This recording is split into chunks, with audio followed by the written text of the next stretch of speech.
I got this boat here, and I've been meaning to put in a bilge pump for a while. So today we're going to put in a bilge pump.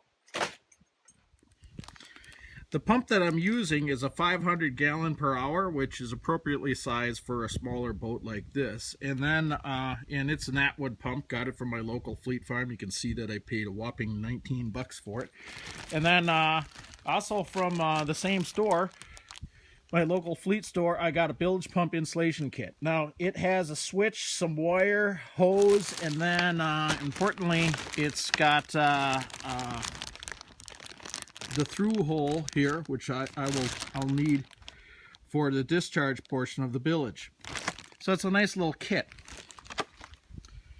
In my boat, I don't have a whole lot going on, but I do have a free and unused accessory switch. And on console boats like this, it's real common that you'll have extra power and extra grounds sitting right underneath the dash. And so in this case, there's a hot wire that's coming off this accessory. So I'm sure it was probably supposed to be used for a radio that was up here, but we never put a radio in this boat. So I might be wondering, hey Eric, what's the cardboard for? Well, a week and a half ago, one of my dogs got sick in this boat. And while I washed that on out, the floor is still wet. So I got the cardboard down so it'll lay in. Just so you know, the electrical connectors that I'm using are a marine electrical connector made by Solop. I got this on Prime Day for like 20 bucks for 270 electrical connectors. That's a sweet deal. So look for these things on Prime Day with Amazon. What's cool about these Solopes is they have the gauge printed right on them too, so it's pretty cool.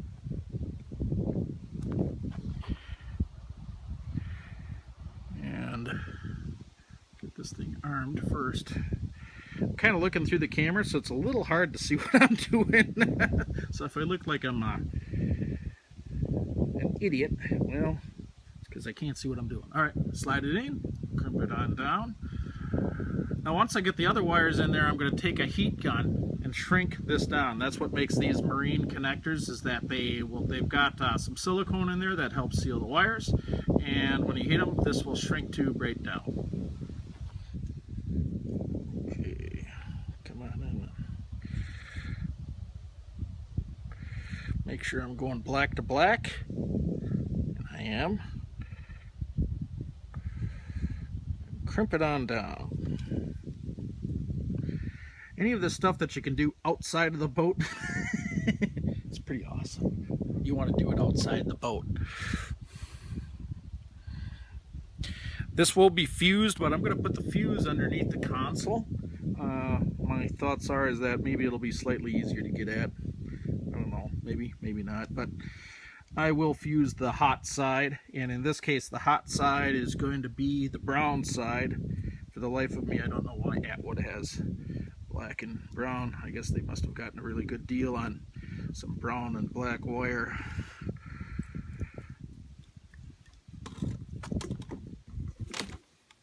Why a heat gun? Well, because it doesn't char everything on up.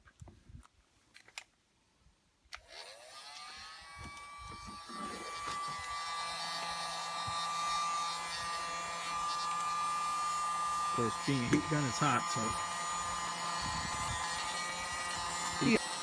it goes opaque when you've done a proper seal. Normally this is a little easier, but I'm holding the pump up, which is swinging like a pendulum.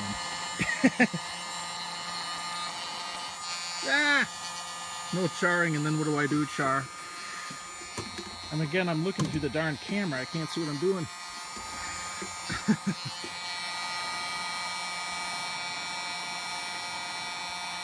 I need to look at my work. Alright, how bad did that char? Do I want to redo this? Yeah, no. Yeah. That didn't go through well. Just hit it with some electrical tape.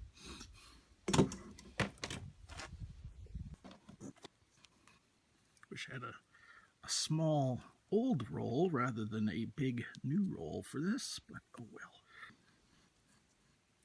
If you're really excited, you can take some silicone or some tar and seal this up and then wrap it, and then you'll have about as good of a watertight seal as you can make. And I'm here with the tape, so let's do the other side. That is, if I can get the tape started. If you're working as a full-time mechanic, you want to keep 1 or 2 fingernails long, just so you can grab stuff.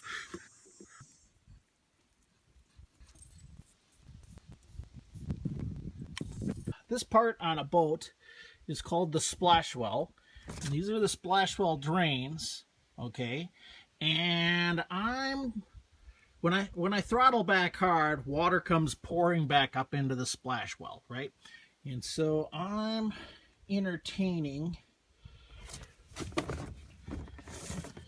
cutting a hole and sending right here, and just sending this tube straight through and then down into the bilge. Underneath this is the bilge, okay? This is the transom, and so that's what I'm thinking about doing, and I'm thinking about skipping it. And where I put it, I'm thinking about skipping using this, but I still could. So I got to see how much space I got underneath here. Okay, so what, I don't think you can see this very well, but I'm on the one of the cavities that holds a 6-gallon Johnson Evinrude OMC gas tank, so it's kind of low profile. But it does look like I have the space to run a hose. And one of the things that I'm concerned about is that the tank can get shoved all the way back, all the way in, and still leave me space for the bilge pump hose. So I want to locate this back as far as I can, but also I don't want to get into this foam either. So I'm thinking I want to drill just forward of here, wherever that is on the outside.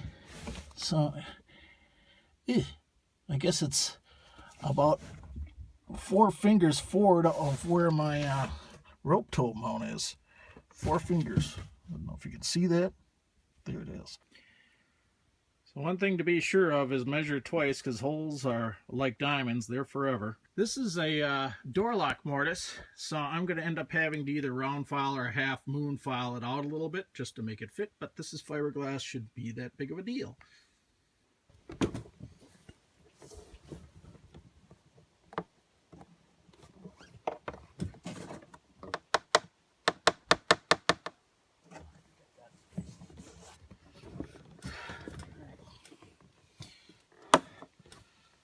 So I've already used the tapping method to kind of determine where this is coming on out. Inside there's a bulkhead of foam that's catching right here, and so God bless if I get this wrong. It'll be wrong.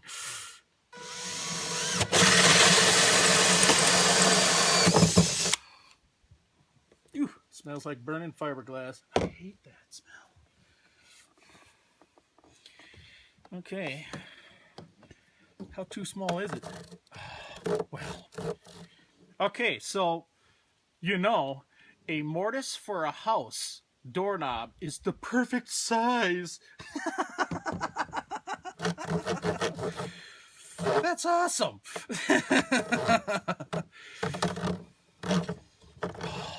Awesome, awesome, awesome as can be. At least for the bilge hose.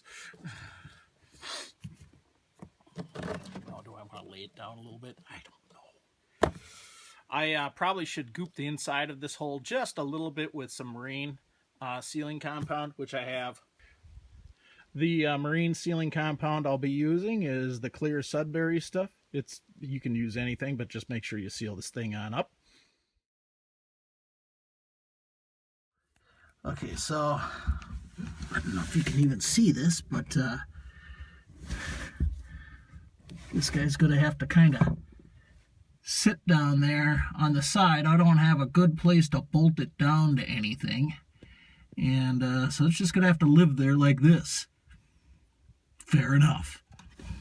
So this boat's small enough where I could probably do this by hand, but I'm going to use a cable snake. And the idea is I'll just tie the wire off to the end of this and pull it through.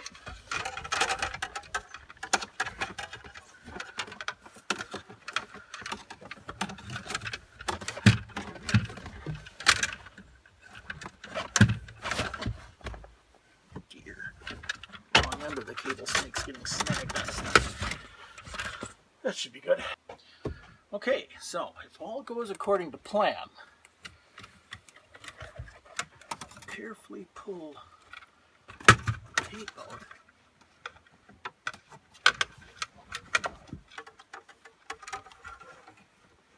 And the wire will magically appear. Yay! Okay, so what I've done here is I just ran those two wires up. That's the black and the brown right there. And I tied it into an existing power point and ground that I found was attached to this accessory switch, which was doing absolutely nothing. So when I turn this on, we should hear my pump work. And we do. Perfect. This boat now has a bilge pump, which is something that's been, I don't know why I didn't have one in the beginning. Anyway, it's got one now. Later, YouTube. Sweet.